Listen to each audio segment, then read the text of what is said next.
turning point. I think it was just a gradual process of questioning.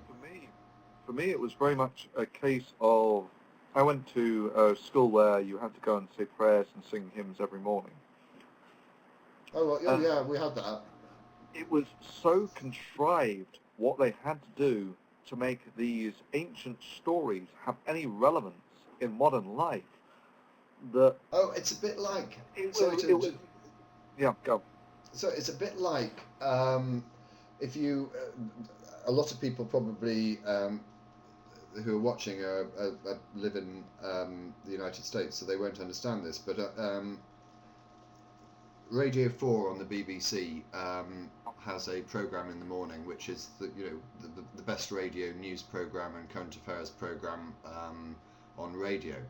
But they, unfortunately, at 10 to 8 every morning, they will have Thought for the Day, and they invite Christians to give a 5-minute speech about issues and whatever. And it's extraordinary, their ability, whatever is going on in the world, they'll mention that, and then somehow, with some perverted logic, relate this back to the Bible and Jesus. This is the season when everyone at school is doing their exams, and they're going through a very stressful time, and we worry about these poor children having to do all this work to pass their exams and everything like that. And they'll go on about this for a few minutes, and then they'll suddenly turn around and say, and one must remember, of course, that Jesus was set many tests as well. And, hang on a second, what's the fucking connection between sitting a fucking exam and the fucking Jesus being tempted by the devil or whatever? I mean, it's just...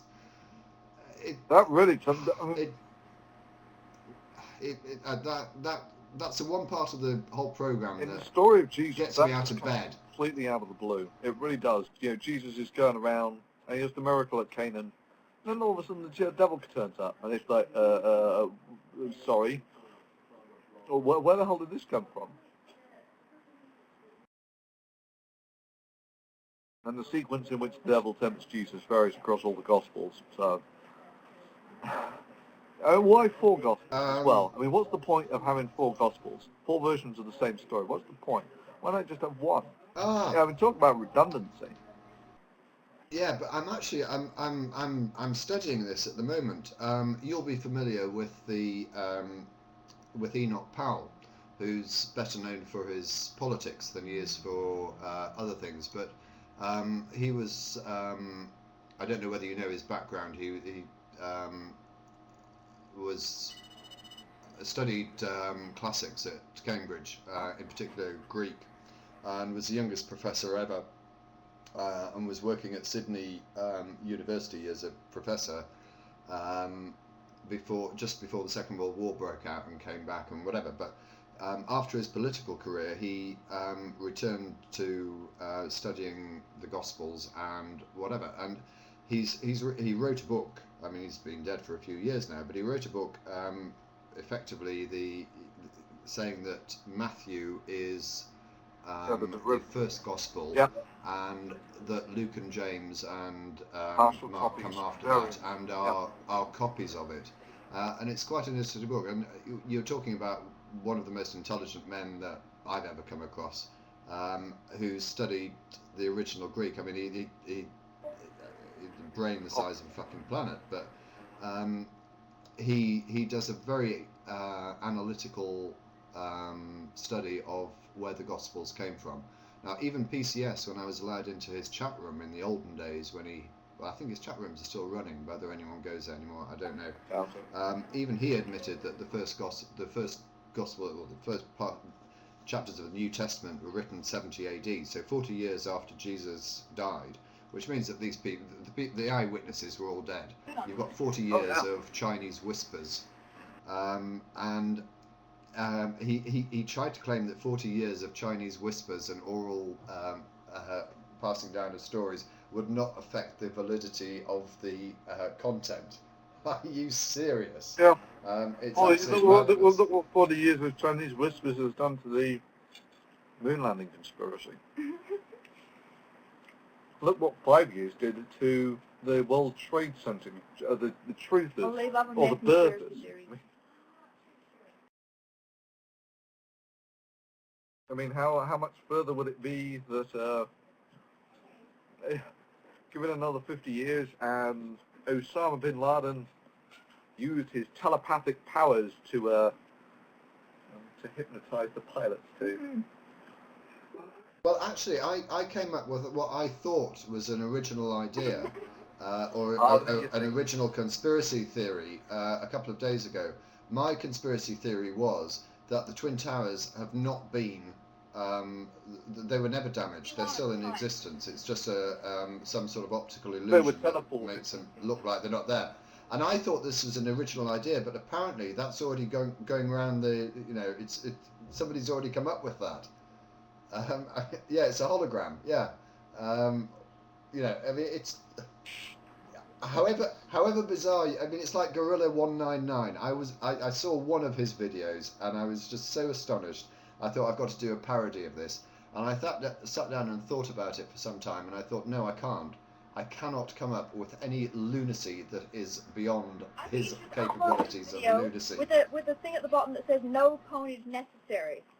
Yeah, I mean, it really is. No editing necessary, or something like that. How can you do a spoof of something that's crazy? I mean, like, I said to people, like, if I really wanted to pony you, all I'd do is upload your video completely unedited. But what I'm doing is trying to do something a little more creative than what they've been doing. Oh no, I tell a lie. I did think about somebody's just posted a message. I just want to address that.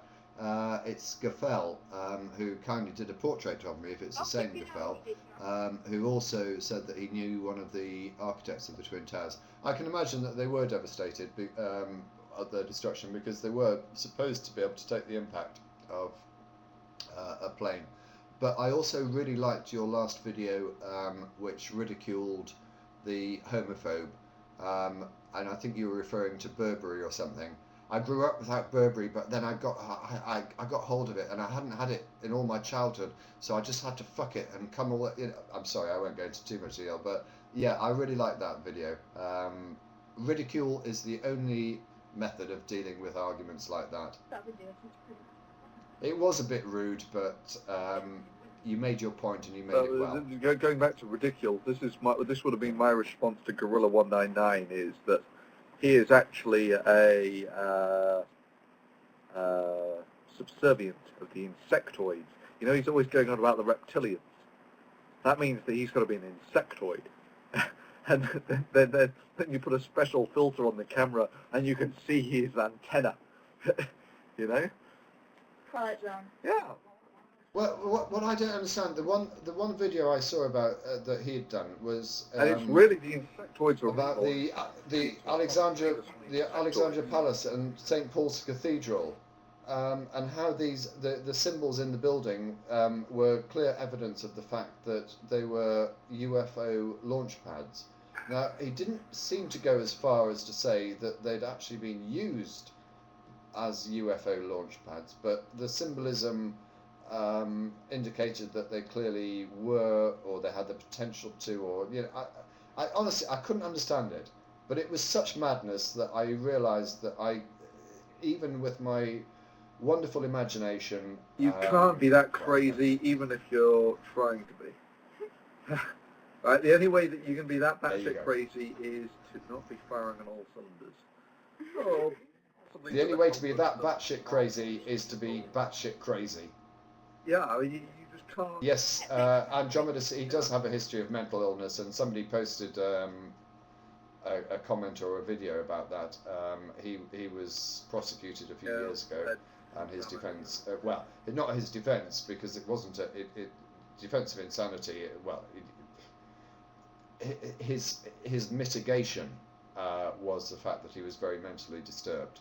And he escaped a prison sentence, which he probably otherwise there is a lot of all this sort of New World Order conspiracy stuff. Oh, fuck. Yeah, tell me about it. And, this sort of irrationality is a lodestone around the neck of civilization. That people not being able to distinguish between fact and fantasy it's a burden. And there's a guy, what's he called, Alex Jones, and the guy sells beer. You know, so initially he was, in 2000, he was saying that, you know, Russia was going to nuke America or something in the